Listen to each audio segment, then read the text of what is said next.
Launch control confirms. Go for launch. T-5, 4, 3. Ignition sequence start. 2, 1, and liftoff.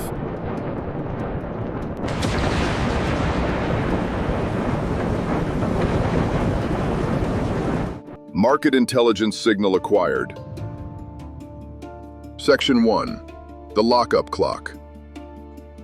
A market structure event after the IPO. The launch has occurred. SpaceX is now a public company. The next major event is not another flight. It is a change in the market structure surrounding its shares.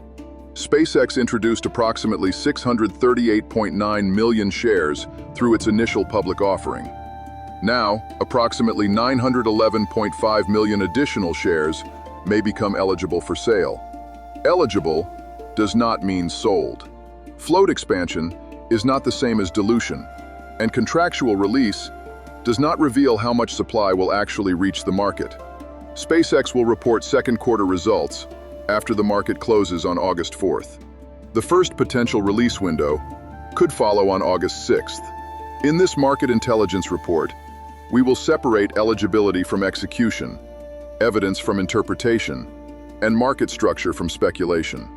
No prediction, no buy, sell, or hold recommendation. Only preparation before prediction. To understand the lockup clock, begin with the shares that entered public trading through the initial public offering. SpaceX completed the offering with approximately 638.9 million shares of Class A common stock, sold at $135 per share. That total included the underwriter's full over-allotment option. These were newly issued shares sold by the company. They established the core public trading base for SPCX. But the IPO did not make every existing share immediately available to the market. Large portions of the company's remaining share structures stayed behind contractual transfer restrictions. Those restrictions created a second timeline after the public launch. The first major date on that timeline is August 4th. SpaceX has announced that it will release its second quarter results after the market closes on that date. The earnings report matters for more than revenue, margins, cash flow, launch activity, or guidance. It also serves as a contractual timing point for the first potential early release of restricted shares. The first potential pool has been estimated at approximately 911.5 million shares. That number is larger than the total number of shares sold through the IPO, and that is why the market is paying attention. But the clock must be read precisely. August 4th is the earnings date. It is not the date on which 911.5 million shares automatically enter the market. Based on the disclosed lockup schedule, the earliest potential release window could follow around August 6th. Even then, the event would establish eligibility. It would not establish execution. No holder is required to sell simply because a restriction has ended. No filing should be treated as evidence of a completed sale unless the filing actually documents one. And no increase in potential float should be described as dilution unless additional shares are issued and the ownership base increases. The lockup clock therefore measures a sequence of conditions. First, the company reports results. Second, the applicable contractual window may open. Third, certain shares may become legally eligible for transfer. Fourth, individual holders decide whether to act. Only after those stages can the market begin to observe actual supply through filings, volume, liquidity, and completed transactions. The clock tells us when the gate may open. It does not tell us who will walk through it. Section 2 will examine that distinction. Eligible does not mean sold. Section 2 sequence active. Section 2. Eligible does not mean sold. Float expansion is not the same as dilution. When a contractual lockup restriction expires, the affected shares may become eligible for transfer. That change removes one barrier. It does not create an obligation to sell. Every holder still faces an individual decision. Some may continue holding because they believe in the company's long-term prospects. Some may need liquidity, diversification, tax planning, or portfolio rebalancing. Others may be unable to sell immediately because separate legal, regulatory, administrative, or operational requirements still apply. Eligibility, therefore, describes what may become possible. It does not describe what has already occurred. This distinction matters because the market often compresses several different events into one alarming headline. A large number of shares may become eligible. A smaller number may become operationally available. An even smaller number may actually be offered for sale. And only completed transactions become observable market supply. Those are four different conditions. They should not be treated as one event. The same discipline applies to the word dilution. Dilution occurs when the company issues additional shares and expands the ownership base. Existing shareholders then represent a smaller percentage of the company than they did before the issuance. A secondary sale is different. When an existing holder sells shares to another investor, ownership changes hands. The company has not necessarily issued a new share. The total ownership base may remain unchanged. That transaction can increase the amount of stock available for public trading. But increased float is not automatically dilution. This does not mean that additional market supply is irrelevant. A meaningful increase in freely tradable shares can affect liquidity, trading volume, volatility, and the balance between buyers and sellers. The effect depends on scale, timing, demand, market conditions, and the behavior of the holders involved. Supply does not operate in isolation. A large potential release can be absorbed when demand is strong. A much smaller sale can pressure the market when liquidity is weak. That is why the headline number alone cannot determine the outcome. The correct analytical sequence is simple. First, identify how many shares may become eligible. Second, determine which restrictions have actually ended. Third, look for evidence that holders intend to sell. Fourth, observe whether shares are reaching the market through filings, volume, liquidity, and completed transactions. Until that evidence appears, the market is dealing with potential supply, not confirmed supply. Eligibility opens the door. Selling requires someone to act, and dilution requires the company to expand the ownership base. Those distinctions must remain separate. Section 3 will examine the number at the center of this report. What the 911.5 million shares may actually represent. Section 3 sequence active. Section 3. What the 911.5 million shares represent. Potential eligibility is not automatic market supply. The number at the center of this report is approximately 911.5 million shares. To understand that figure, begin with the percentage behind it. The staged lockup terms allow up to 20% of the shares in the applicable early release pool to become transferable after the first earnings-related window opens. The 911.5 million figure is an estimate of that 20% tranche. It is not 20% of the entire company. It is not 20% of the public float. And it is not a new block of shares being issued by SpaceX. It represents a portion of existing shares that were already part of the company's ownership structure, but remain subject to contractual transfer restrictions after the IPO. Based on the reported estimate, the wider pool behind that first 20% release would contain approximately 4.56 billion shares. That larger figure helps explain why the first potential tranche is so substantial. But it must still be interpreted carefully. The 911.5 million shares are not one coordinated position controlled by one seller. They are associated with a wider population of eligible holders, including employees and some early investors. Those holders may have different financial needs, tax circumstances, investment horizons, and views of the company. Some may have held private company equity for many years. Some may want diversification after a large portion of their personal wealth became concentrated in one publicly traded security. Some may sell only enough to cover taxes or personal obligations. Some may sell gradually, and some may decide not to sell at all. The headline number combines those separate decisions into one theoretical ceiling. The market, however, will experience only the decisions that are actually executed. This is also why the term release requires precision. A contractual release removes one restriction from the affected shares. It does not guarantee that every other requirement has been satisfied. Depending on the holder and the circumstances, legal restrictions, company procedures, brokerage arrangements, securities law limitations, or administrative steps may still affect when and how a transaction can occur. The number therefore measures potential eligibility within a defined pool. It does not measure immediate sell orders. It does not measure completed transactions. And it does not measure the amount of stock that will reach the market on one specific day. The comparison with the IPO helps reveal the scale. SpaceX sold approximately 638.9 million shares through the public offering. The estimated first release pool is approximately 43% larger than that IPO share count. That comparison explains why investors are watching the event closely.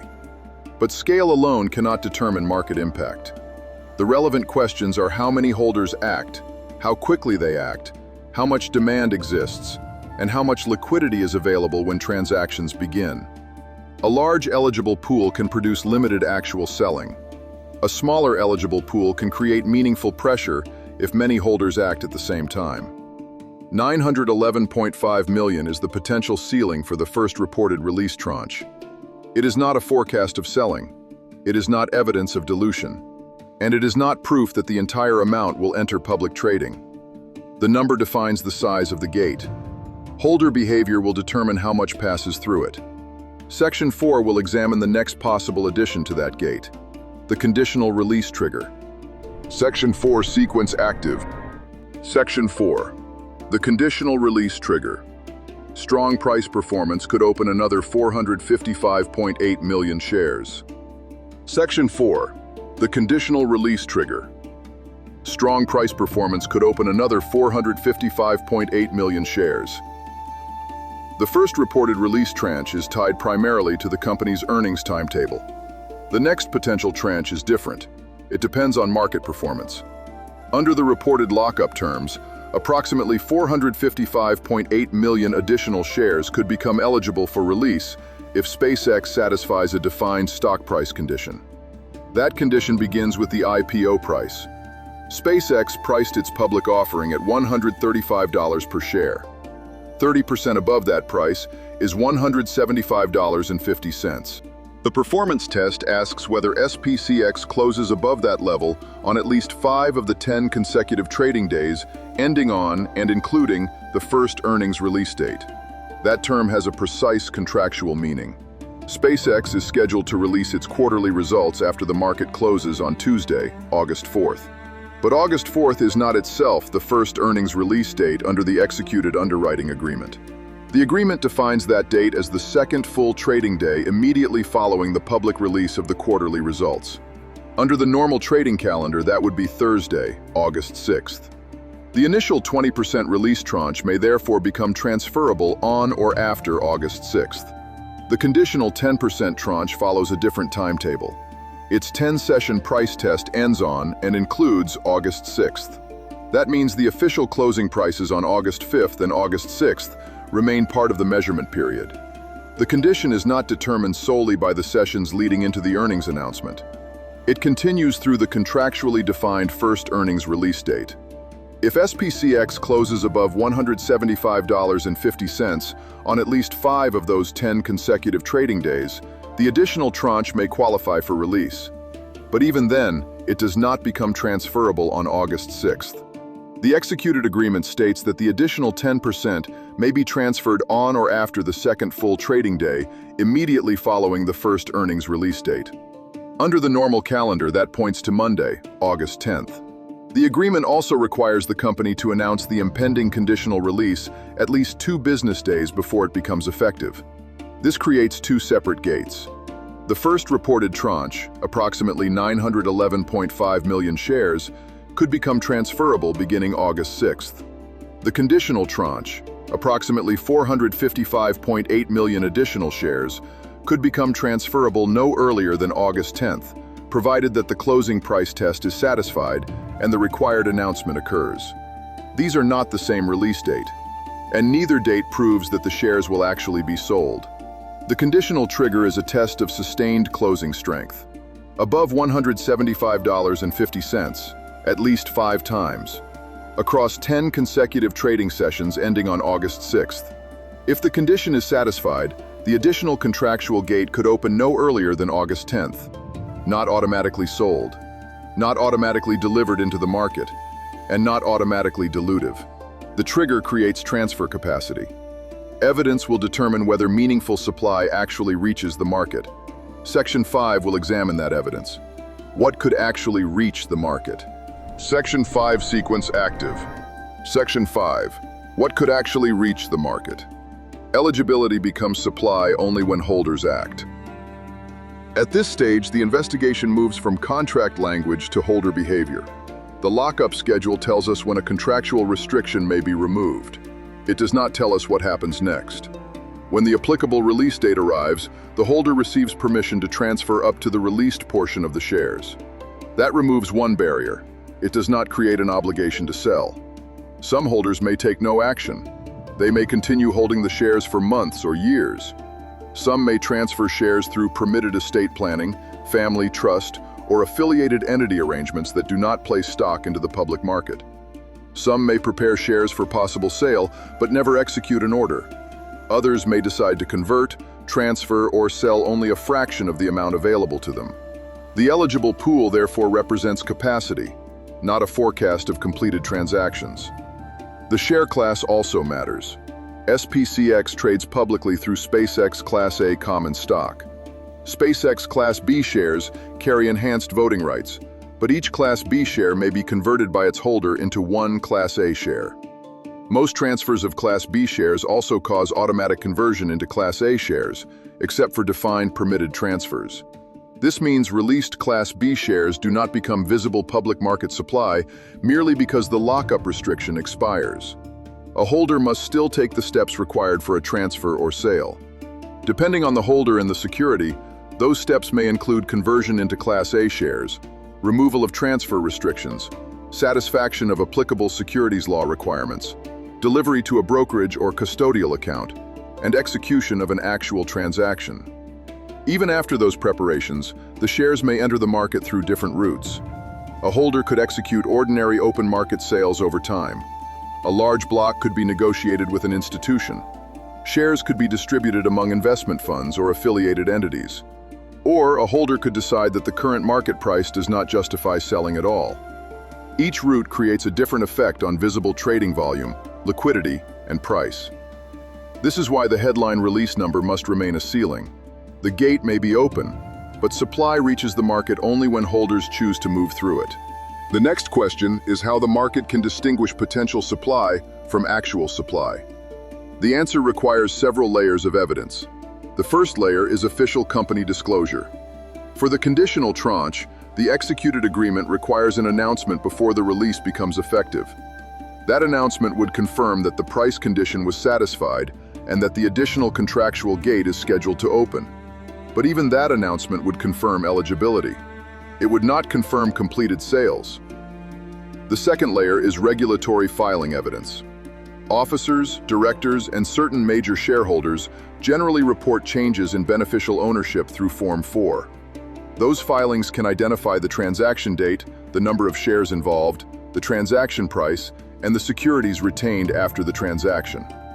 When applicable, Form 144 can provide advance notice that an affiliate intends to sell restricted or control securities.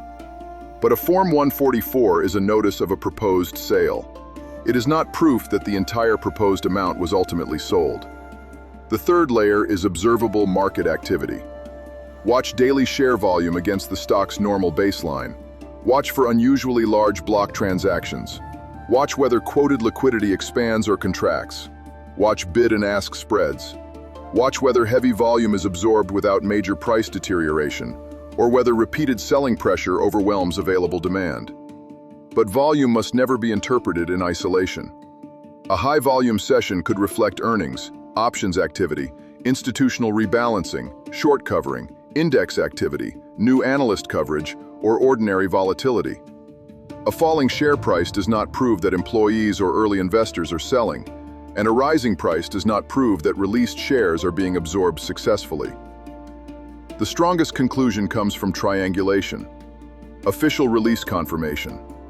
Ownership filings. Proposed sale notices where applicable. Unusual trading volume. Block activity. Liquidity conditions. And subsequent changes in reported ownership. No single signal provides the complete answer. The contractual schedule defines what holders may do. The evidence reveals what they actually did. Until that evidence appears, 911.5 million shares remain a potential release ceiling, and the additional 455.8 million shares remain a conditional capacity estimate.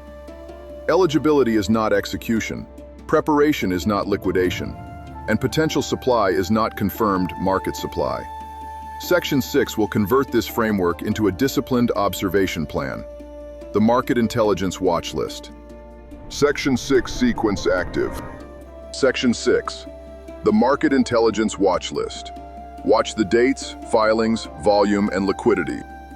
The analysis is now complete enough to build a disciplined observation plan. The first responsibility is to watch the calendar accurately. SpaceX is scheduled to release second quarter financial and operational results after the market closes on Tuesday, August 4th. That is the earnings announcement. It is not the first contractual transfer date. Under the executed lockup agreement, the first earnings release date is the second full trading day immediately following the public release of the quarterly results. Under the normal trading calendar, that points to Thursday, August 6th. The initial 20% tranche may become transferable on or after that date. The closing prices on August 5th and August 6th also remain part of the 10-session measurement period for the conditional tranche.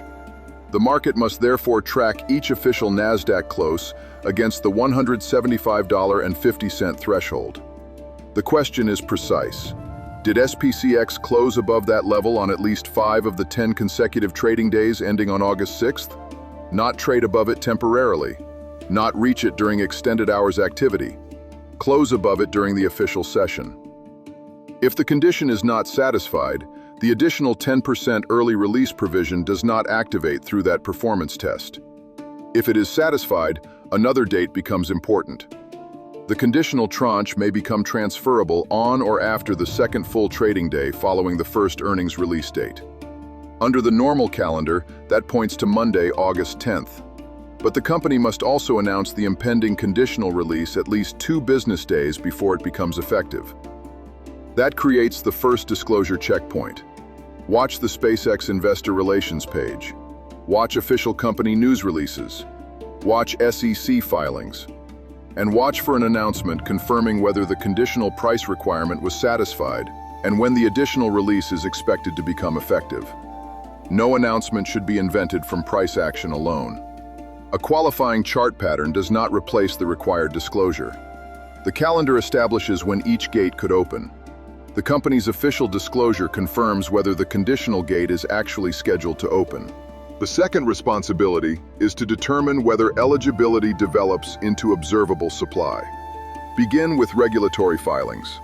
Watch Form 4 filings from officers, directors, and other persons subject to Section 16 reporting. A qualifying transaction is generally reported within 2 business days. Read the filing carefully. Identify the transaction date, the transaction code, the number of shares disposed of, the reported price, and the number of securities still beneficially owned after the transaction.